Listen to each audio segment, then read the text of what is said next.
My name is Cappuccino, in real life, Sebastian Mondial. A little bit about me. I'm a freelance data journalist, research specialist, and trainer. I try to teach other journalists more about data and security, but as you know, there's only so much you can do. I have a complex job history, moving between journalism and IT. If you follow my resume, there are a few gaps and a few unresolved things with like starting to studies but not finishing them. And I'm a dyslexic, so there will be spelling mistakes on the slides. They're not disrespectful of you, but I'd like to keep control to myself and not let others read the stuff I present because it kind of makes me nervous. I'm not an ICIJ member. The ICIJ is a kind of organization where they ask you to be a member and you can't on your own say you want to be a member. I speak on my own behalf. I don't have a non-disclosure agreement or any kind of secrets or any kind of prohibition to talk about anything. So you can ask me anything you like, and as far as I know, you get an honest answer.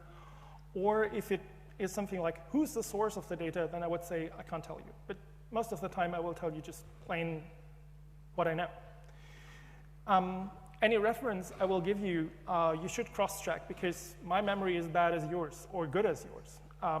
And apart from spelling, I might just make mistakes.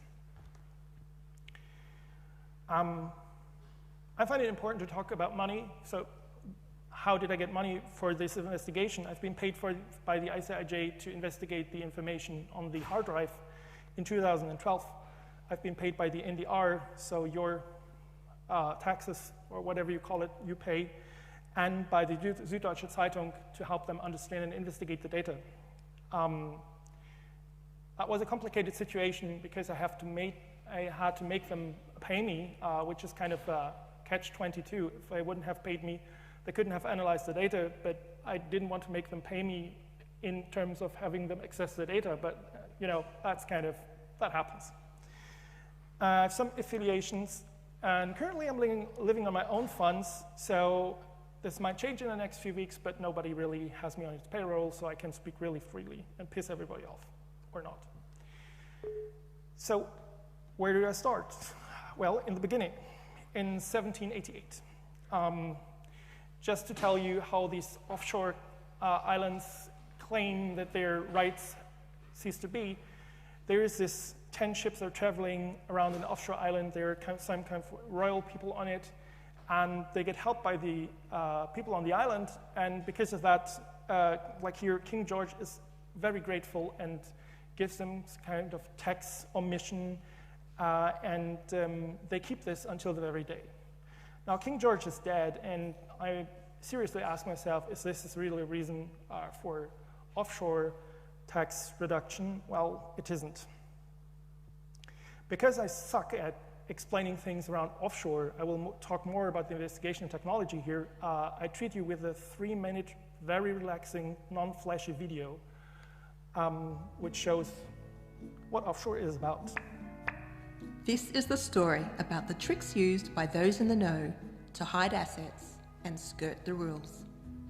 Half of all global trade passes through offshore tax havens, and an estimated 1/3 of the world's wealth resides there. Many people use the offshore world for legal tax shelters or to smooth the way for international trade. But tax havens cost all of us. Without offshore tax havens, the Enron scandal wouldn't have been possible, or the massive fraud pulled off by Bernie Madoff, or the Greek debt crisis. So if you want to avoid paying taxes, or launder money, or create a front company to conceal your activities, or hide your assets from the government or your wife, or keep your property and investments secret, or open a bank account in another name, making it almost impossible for anyone to trace it back to you, you can easily set up a secret company using one of hundreds of offshore agents.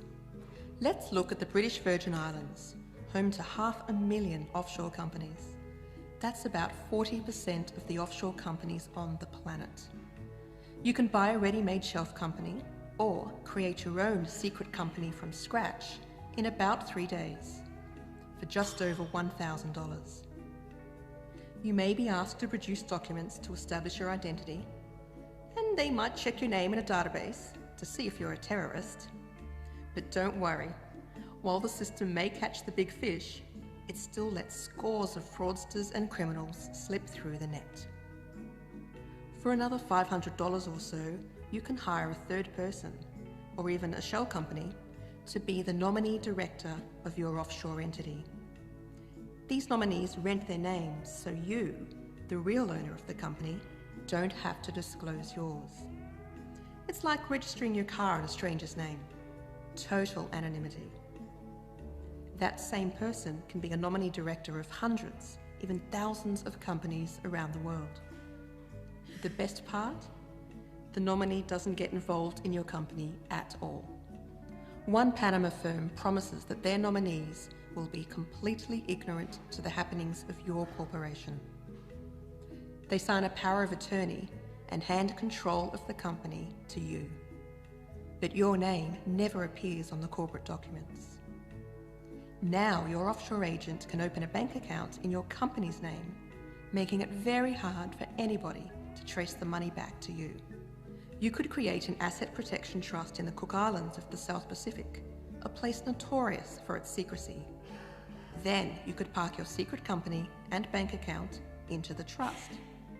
Even if someone finds you, your creditors will have a hard time trying to untangle it all because the Cook Islands doesn't recognize foreign judgments. Oh, and it's a crime in the Cook Islands to disclose any information about an offshore trust. So you can see how offshore tax havens allow you to play outside the rules and cloak your activities and identity in complete secrecy. And it's all perfectly legal, as long as you declare it.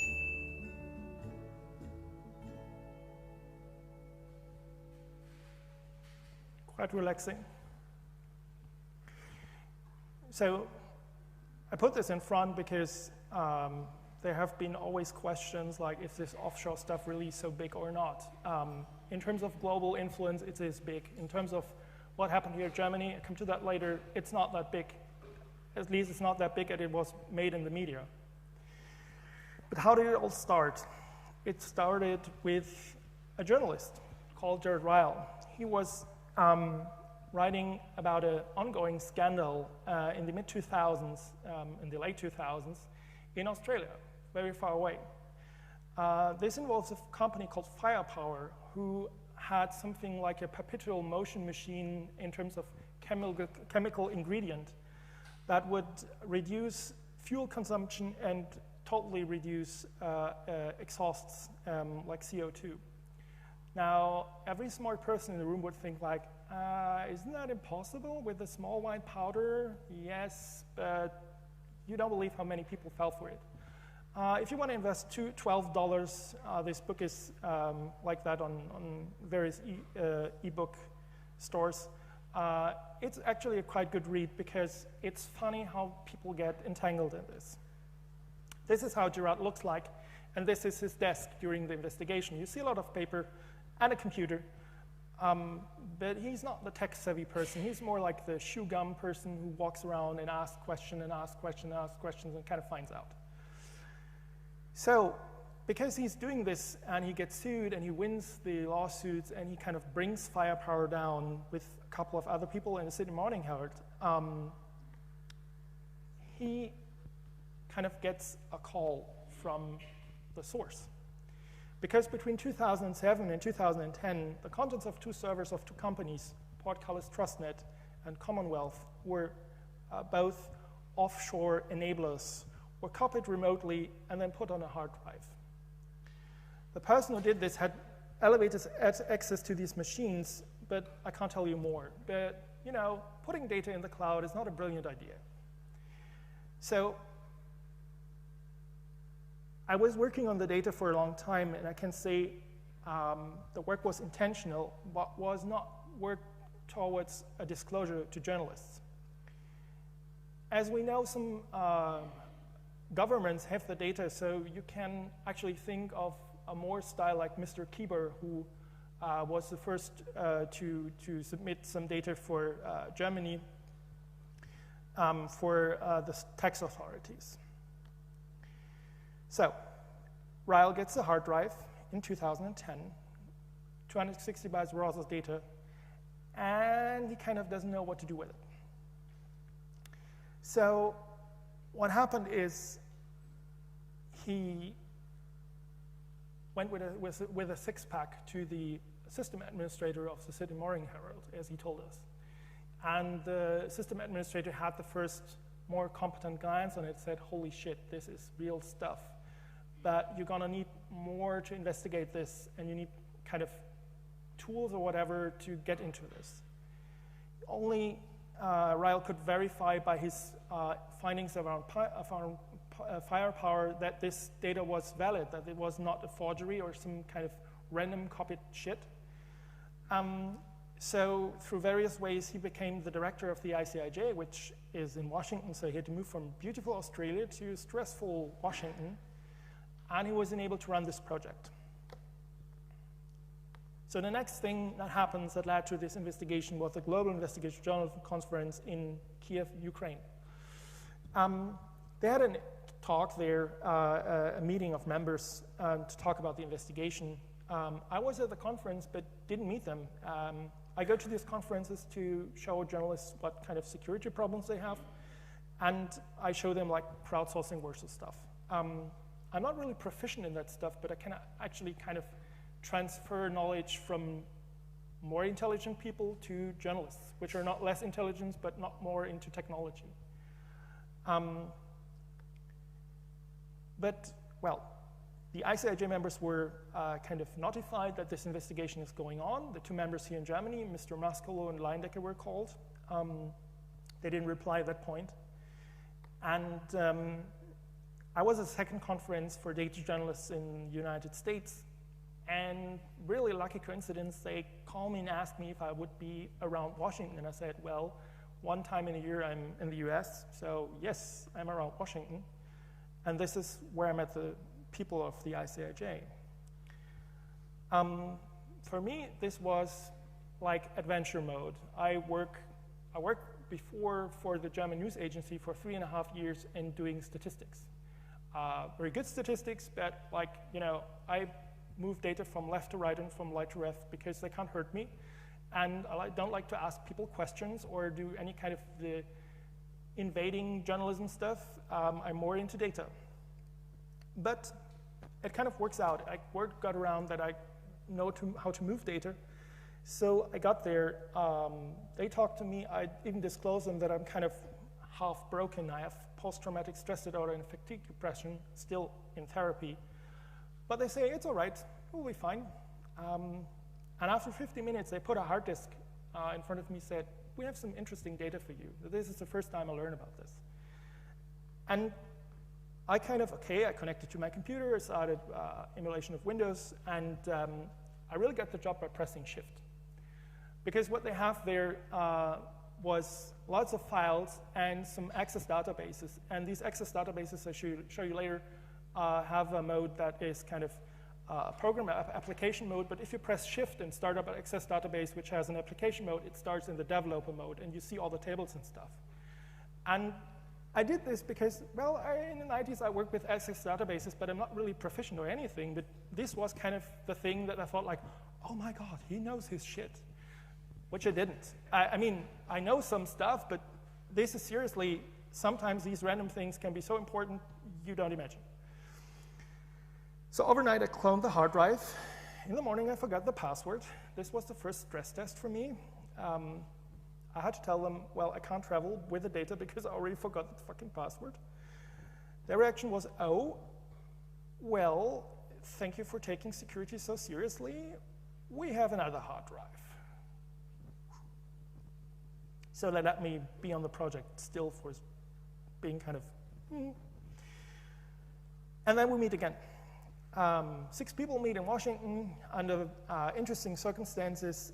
Nikki Hager, who has been a great journalist discovering Echelon a couple of 10 years ago.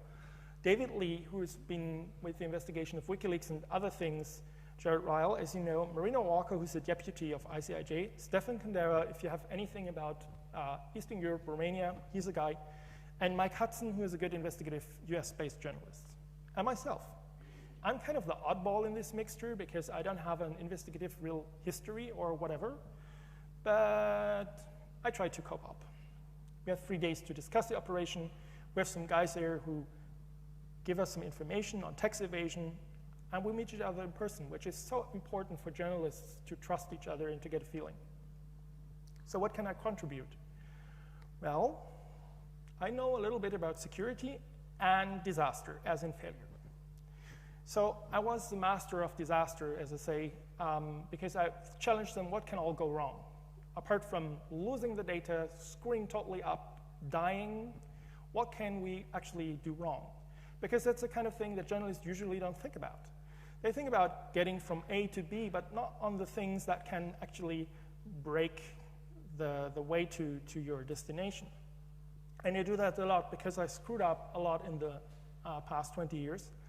Never really bad, but always in a way that I learned something, and I try to get that now done before I screw up, so to reduce problems.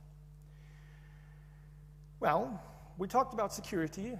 At that point, we had the security model that was like, we have a PGP-enabled mailing list, but we shared only one key, and as you know, that's kind of, Also, half of the people didn't know how to use PGP, so they mailed plain text, asked for the key, did other random stuff where you would like, yeah, let's just send it plain text.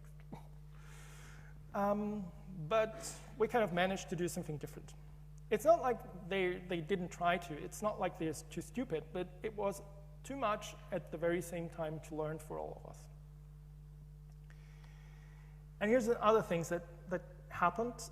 David Lee said, we're doing 30 stories, no more, because he already looked in the data and said there are 100 of stories. And that's something kind of striking for me, because I'm like, why stop? And he said, attention. Because the reader of The Guardian in the UK want to read 30 stories, but no more. You can do it for a week. We did it for a week. But after that, it gets fat.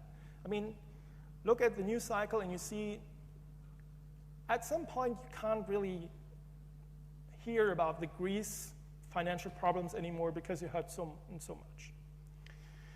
So we planned the next meeting in the UK. We set an estimate release date, October 2012. Oh, we're so foolish. We thought that would be plenty of time. Wasn't. And we're setting goals. Mine was find a German media partner and work on the zip files. So just a short thing about zip files. I got a interesting cryptographic problem, still not unsolved. We have a large archive split in 100 parts.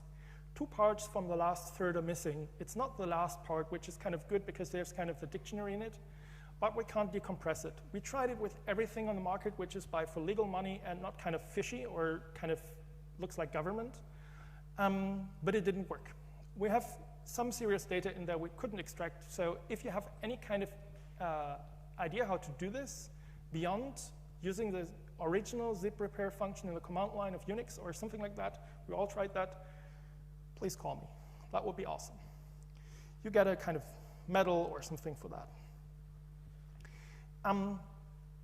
But apart from that, we got some serious help with all the investigation, and that's kind of core thing I want to show you because it's actually even more relevant than I could have imagined when I submitted this talk.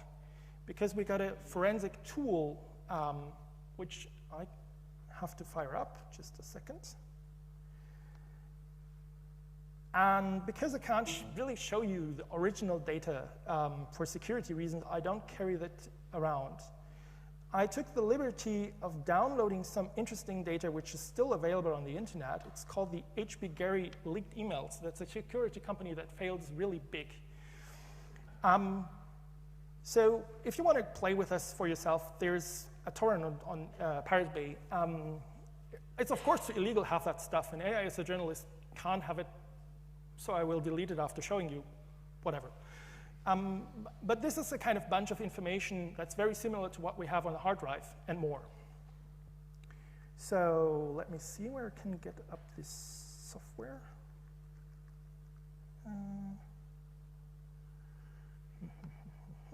Here we are. Yeah, Java my ass. OK, so Nuix is a forensic analysis tool, and It's an offline forensic analysis tool, but this does so much, as you heard of the last few days, what can we do online. Because what it does, it takes all the information in this part, all the emails, and extracts all the metadata, all the linked data, all the structural information, and makes it searchable. And for my simple mind, I imagine Tempora and the other government stuff we hear about, something like this, but in a bigger and more web-like. So you see here, Aaron, Phil's, and Ted's emails are in this database right now. They have been indexed in various ways, and I look for the nice 3-letter NSA. So now I get results. And this is actually Apache Lucene running in the background. So they use in this expensive software some kind of open Apache whatever source technology. But they mix it up with lots of stuff that's their own stuff in kind of secret whatever. But it does interesting things. It helps not only find you things, but it shows you how documents are related. It shows you all the metadata you usually have to fish through. You can see, like, if there's a very hidden sheet in an Excel file or something like that, every kind of thing you want to search for as a journalist, you can actually type in the search bar, like, show me every encrypted stuff, show me any kind of skin tone image. That's also fun. Let's see. Where is it? Named entities. I think it's here. They have all this stuff because this software is bought by the police. It's even used here in Germany. When they get hard drives seized from you because you kind of violate copyright or did child porn or something awful or something not awful, whatever, when they get your hard drive, they run it through this system and they can see directly into your information. And the thing is, this result list is kind of unspectacular, but it gets interesting because this does real-time network analysis. So now you see, this is a kind of cloud of people who communicated about the 3-letter word NSA. And I can kind of shrink it because I want to get out the infrequent talks. And now we can see Aaron is talking with a couple of people about this topic. And this happens instantly. So people who are capable of getting your hard drive because of legal reasons can put this in the software. They can type in anything you write in your private thoughts, any kind of thing you talked about, and then can see who communicated about what. They can kind of search for documents. They can follow it up. And after they discover the network, they go to the event map, and then they can plot a timeline, who was talking to whom, from what time to what time. So this is the type of e-discovery software that's absolutely awesome in terms of we couldn't have done the investigation with that, but it's absolutely problematic if you think about implications, who can have this stuff and what they are doing with it, with this type of technology, not with this very software because it's kind of offline. But imagine this stuff online and for more data, and then you get what this is all about. But what I wanted to show you is how we basically worked. We would put in some interesting topics. My topics would always be like problems. And then we get a new event map for a new network. So who's talking to whom about problems? Let's reduce the count again. And then when you find the major people involved in talking about the problems, you kind of follow them and follow the topics they're talking, and you kind of see parts of the stuff you have. To put it into perspective, the 260 gigabyte we had took about 16 hours on a very strong machine with SSDs, RAID 0, blah, blah, blah, to get indexed. But after that, it's just like, and you can just, it shows you everything. It has nice regular expressions for finding company names, countries, credit cards. You see that on this side, money, URLs, IP addresses. So you scan through that all, and you can actually dock it via Python to other kind of software. And so this is kind of, okay, we have this much data, but we have this specific software which was given us by Nukes for free, and we can sift through it. So this helps. Any questions so far? Good. Okay, let's go back to the presentation. and fastly move on. That wasn't a question, was it? Okay, good. So, show stuff that I did. So first problem was that journalists are usually don't prepared for this kind of tech stuff. So my main work in that area wasn't really discovery, but setting up computers and kind of indexing that stuff. And actually, it saves a lot when you buy expensive hardware. That's the zip drive. Yeah, I did some other stuff with it, and I just mentioned it. Destructive analysis with a tool called Big Mean Folder Machine. It sorts all the kind of files on a Mac into kind of the extensions, which is kind of stupid if you think about it, but clever if you just want to see how many extensions you are and what kind of specific file types you have. We broke some Outlook files apart. We had some files which weren't able to identify, but this nice Unix file tool is really helpful with that. And we found some interesting PowerPoints with that, which were presentations about how to do offshore. So then there's Duncan Campbell, which I have to thank every time I do a presentation or talk about this, because he's a senior investigative specialist in UK, and he's one of the guys who actually knows really deeply his stuff. And he helped us very much in kind of preserving the evidence, because we were actually, until that point, working destructively on some stuff. Like, we didn't have write blockers. We didn't have kind of perfect copies, like real forensic images. But he stopped us and said, freeze, make it forensic sound, make it proof for court, and then, you know. So then again, is this fake? Is this a setup? If you have so much data, this question gets always asked. I tried to apply Benford's law to some of the numbers we had in there. If you don't know Benford's law, look it up on Wikipedia or some statistic manual. It's a law of the distribution of numbers. If you have fabricated numbers, they usually don't match the distribution that Benford says for natural numbers, which is awesome, because that's kind of thing that the tax authorities use to detect if companies are kind of manufacturing their accounting stuff. Because usually if people kind of start making up numbers, they are not that creative. They round too much and they use some numbers more strongly than others. So they don't apply Benford, and Benford makes them kind of stick out. The IRS is very successful in doing this. We have an next sprint. And we have a mystery archive, which I'm going to talk a little bit about, because that's always the test to find out if somebody is knowledgeable. Wait a second. I'm going to show you that in a moment. Does anybody know what this is? Have anybody seen this kind of file structure? This is really interesting because that happened to strike me in the night last year. I was working in the 90s to get some money for the University of Dortmund in the physics department, and they had me set up a Windows NT server. Not some random IT server, but an NT351 server. This one came with an extra disk of a mail system, which Microsoft bought before bringing out Exchange, which was called Microsoft Mail for PC Networks. It was only on the market for 9 months. Before that, they didn't have some mail software. After that, they have this Exchange stuff. And this is the file system of this very software. And the fun thing is, this isn't indexed by Nuix, so it wasn't detected. Nuix shows the files, but says, well, I don't know what this is. If you look in a file monitor, there's nothing. There's just binary blah. And you kind of think, okay, from the structure, whatever it is, it might be important. So at the end of it, I make it short.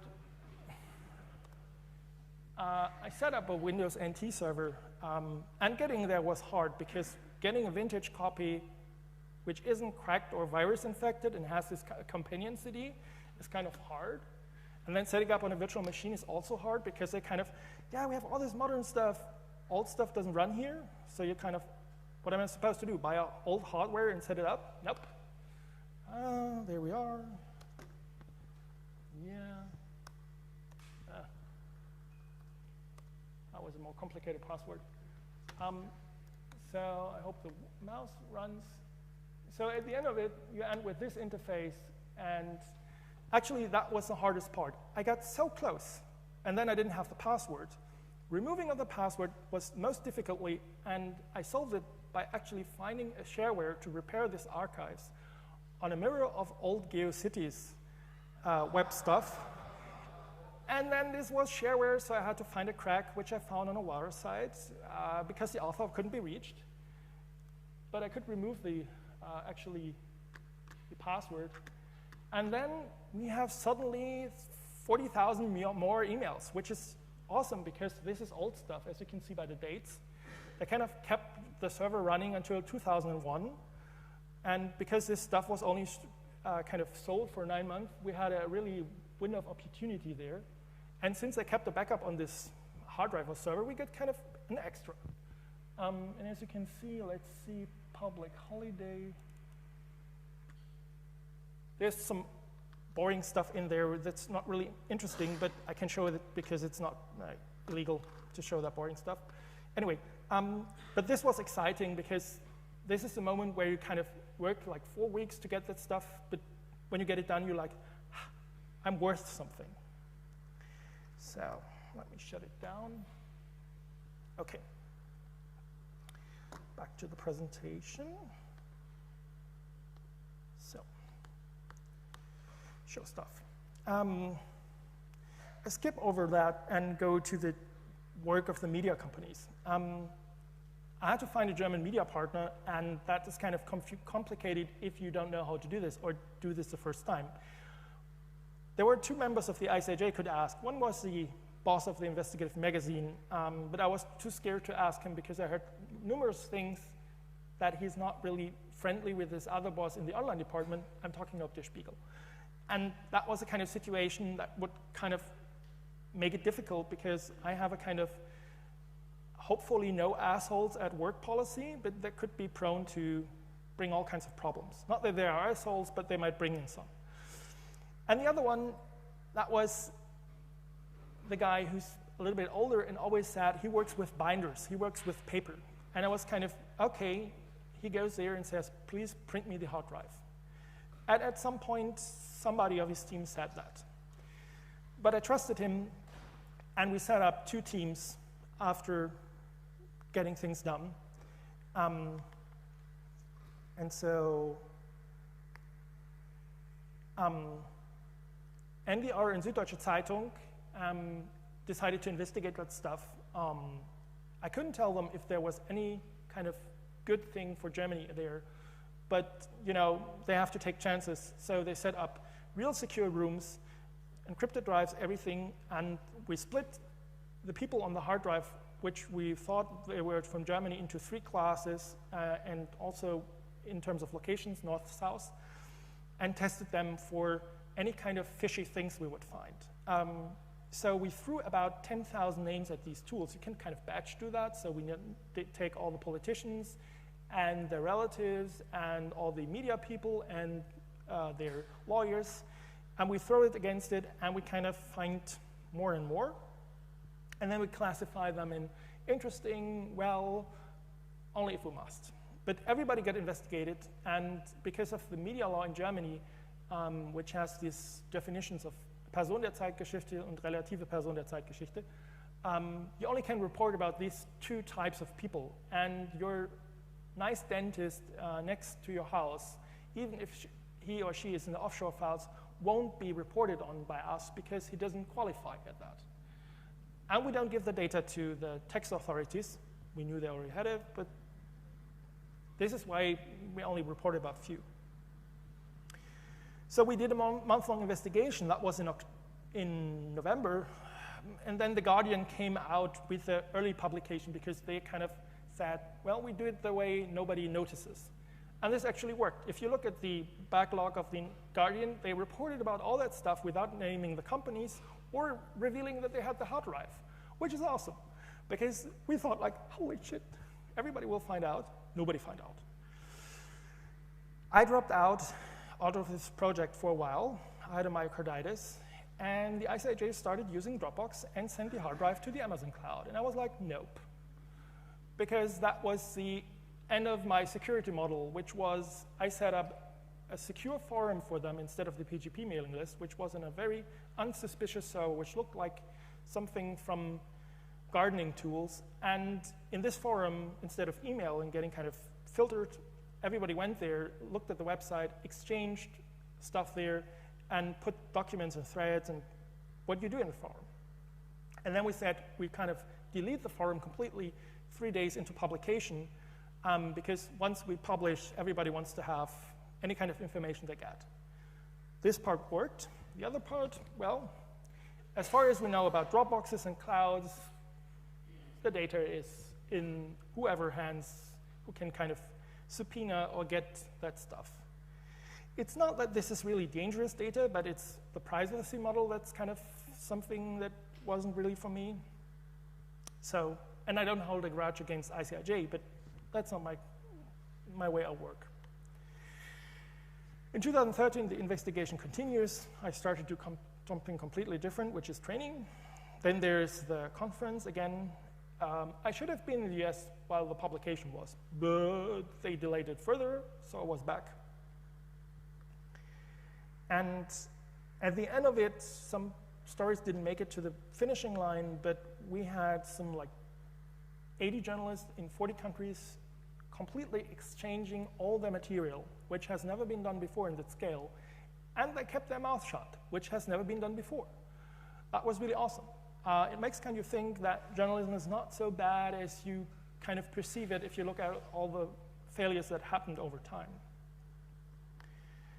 On the 4th of April, the embargo ends, and then we have the perfect storm, which is kind of thing I want to emphasize because the media attention for Offshoreleaks was, let's say, 200% more than it should have been, or that would be normal, but nothing was happening. That was after the Cyprus disaster, but before the Boston bombings or anything. Margaret Thatcher died. The only thing that actually happened was that 2 balls of the lottery got stuck in the machine, and that was the headline of the Bild Zeitung. But everybody else reported on Offshoreleaks. And I worked 2 days only on the phone and on TV and on radio and explaining other journalists why this is interesting. They asked, so I got them the information. And what was even more fun, we reported about Gunter Sachs, which is now cleared of any wrongdoings in terms of that he has legally done nothing wrong in the period that he can be held accountable. There's this kind of, how you call that? After some couple of years, if you did something wrong on taxes, it comes null and void. Know the term? I don't know. But anyway, but we did a story on him because he had a vast network. And that's kind of the strange thing when you look at it. Just a second. Here it is. That's his network, what we found. And when you see this network in all the data and you delete all the contracts and leave all the emails, that makes you kind of wonder what he was up to. And so for the last years, he paid all his taxes. At least the tax authorities say his name is clear. But what he has been doing in the 80s, 90s, whatever, that's not of their concern anymore because that's off the timing. So to make that clear, he's innocent, but he had a network where you can see how this tech stuff can get so confusing that usually without this information, you won't figure anything out about these people. What happened? 10% increase in bought newspapers. This is big for the Deutsche Zeitung. 7 title stories, 4 double pages, and 10 articles. The NDR gets 10 different radio items, lots of repeats and rebroadcasts. And the other media companies went batshit crazy. I don't know. So, rest of the month, meta. Nice, critical questions, and people write about it. Or do something related. Not so nice, ask critical or suggestive questions and let the crazies rule the comments and blogs. Welcome to the, what do you call that, speculation zone, the thing where you as a journalist can kind of get confused because the people writing that you usually treat as colleagues, but when they ask questions in a way you can't answer them, you're kind of, what should I do? What should I do?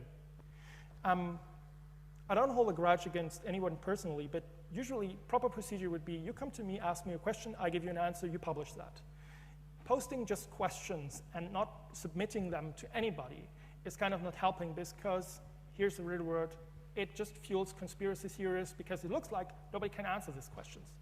But there are not any kind of question I couldn't answer except who's the source of the data. But well. So later, US, Australia, and UK say they have the data. That wasn't a surprise. Everybody gets the glints. Germany will have the data soon.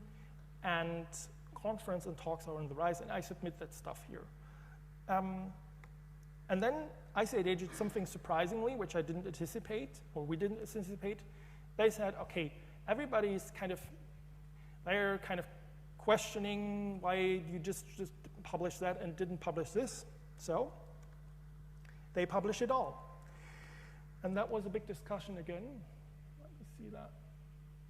Where I have it? Nope. Nope. Yes. So now there's an online database where you can put in any kind of name, like Mr. Sucks, and then see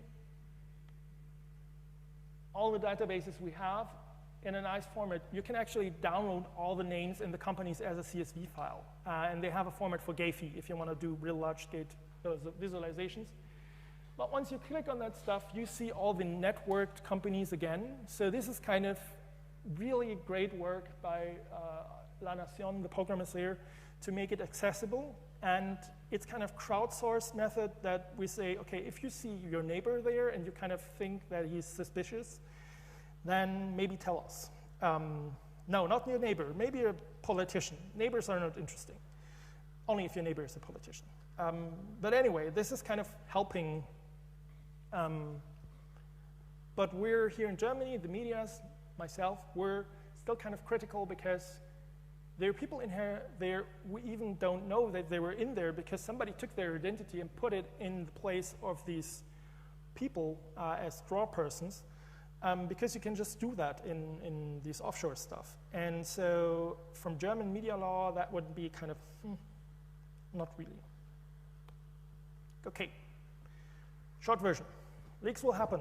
They'll be more and more digital. And that's the kind of thing that journalists are scared of because you need more skills and you will have to find a way to cope. You will need expertise and equipment. You need that better before in terms of prepare before. But nobody was really prepared. This is why we took a year, more than a year, to run this investigation. With all the experience a couple of people have, they can do it now in 3 months or less. And this is the time you actually need to figure out all the people in the database if they're kind of suspicious or not. You have to leave your comfort zone of pre-configured system to go ahead.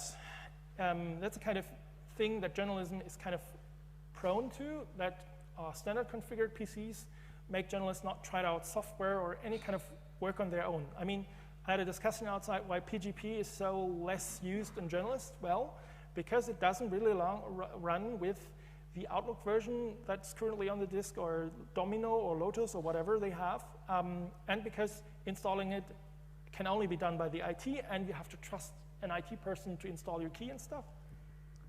The whole. Journalists don't plan for failure, but they have to.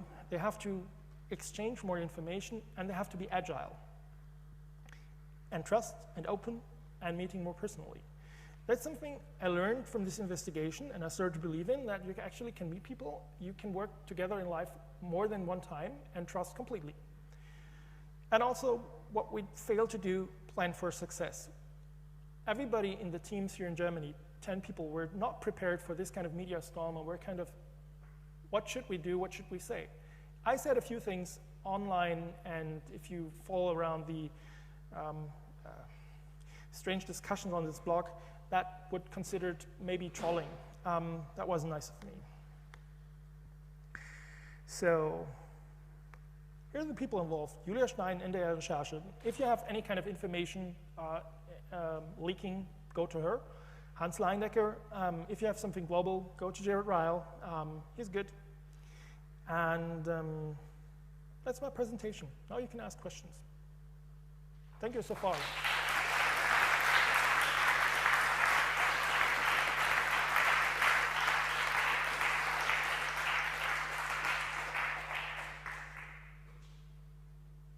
No questions? Yes. You wish. But I have good news. If you want to try out what I showed you, there is a tool. Wait a second. Just have to focus the mouse. Actually, this Nuix tool is dongled. So I'm dependent on this USB stick. As long as I have it, it works, and only for a specific time. It costs around 5 figures legally to obtain it. So the donation was very generous. And as a side note, the mother company of Nuix was actually also in the database and did some offshore stuff, which brought us to lockdown mode because for a day we were like, maybe they gave it us to, spy on us. They didn't. Everything was clean. But, that's kind of crazy thing you do. Also, we put everybody's name in the database, by the way. But they have something called Prooffinder, which is $100 software. What you see here, you actually get, but it only works up to 15 gigabytes of information. So with the HB Gary data or the leaks from, what was it, Scientology Austria or something, it works perfectly. The only dumb thing about this $100 software is it works only for a year, and it only works if you don't change the licensing key of the Windows installation. So it's bound to Windows. And you can't actually put it in a virtual machine and move it around. But then again, you have the most sophisticated, or one of the most sophisticated e-discovery tools to play with. Maybe that's worth $100. I don't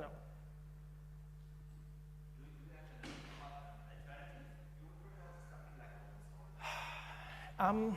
Here's the funny thing. Exactly a year ago, I was here and talking about how journalists need tools for data. I couldn't reveal that I was working on this investigation. So I was kind of desperately fishing for ideas, and I didn't get any, sadly. There are 2 alternative things that we used for kitchen kind of stuff.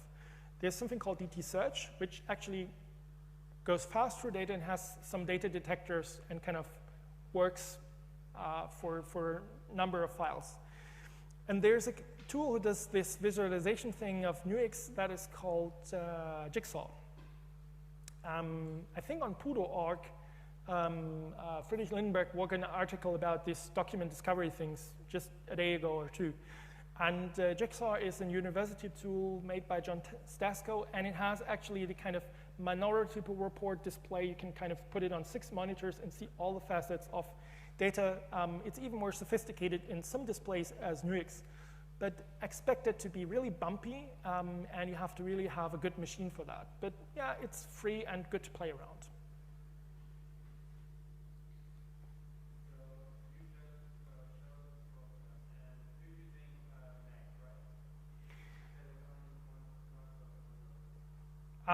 Yes. The reason I use a Mac is because as a data journalist, I use all 3 operating systems, and you only can get so far in making them all 3 work on a kind of computer or hardware. So I use this computer as a main machine, so I have all the 3 operating systems.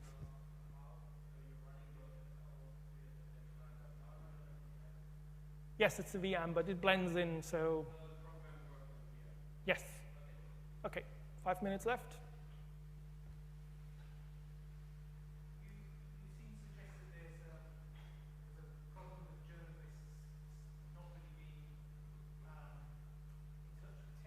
Yes. Is anything being done about it? If that's right, because that's going to be a big problem. You can only do so much, one training at a time. There are a couple of good tech-savvy data journalists in Germany, but they are only a few. And they work more like I work who I like to work for, not the other way around, which is kind of a privilege. But you can't really force people to be knowledgeable. Like,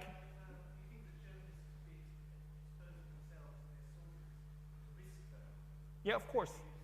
I mean, sorry, please give me a minute to show you one thing about last year, because I've been showing this slide last year, and wait, here's some play button. Is there? And this slide is about two technologies who just does the thing you've seen in Prism. This is called an optical interception by the company Glimmerglass. That's what they're using on the offshore cables, on the subcables. And this is the kind of technology used to make this network detection, which is Tempera all about. And I show this to journalists and say, you have to protect your communications ways. And they say something, but using PGP is making me more kind of suspicious, and encryption and whatever. And I say, yes, it's making you more suspicious and secure. And that's the kind of communication I have every other week.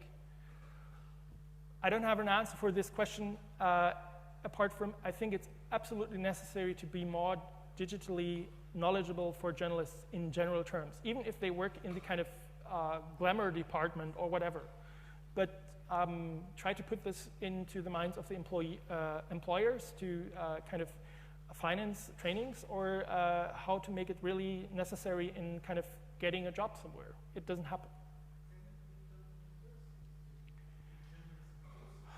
I've been at a university for quite some time, and as far as I can see, that's not their priority. I don't know what happens now.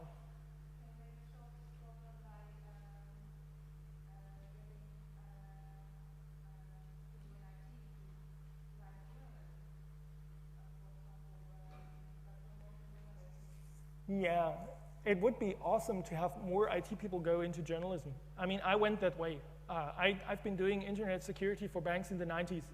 Elsewise, I would be a total noob around this stuff. So I kind of knew about PGP in the 90s. But this is very rare, and I have to admit I didn't use it after the break of the data retention until some weeks ago. So I don't know.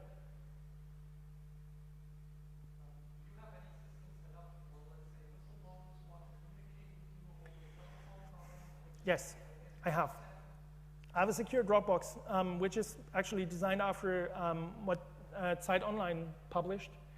And I have a blog which is defunctional because I have been busy doing other things. But since I'm now on my own funds, I can actually set it up, and that's kind of what's July for. But I hope I can spread it to other journalists, and as I said, maybe I will work more for the NDR, and they will establish the same system. But a couple of other investigative journalists, like from Der Stern and Der Zeit, already have that set up, and I would, as far as I know the design, I would trust them. They're good people. Okay, thank you so much.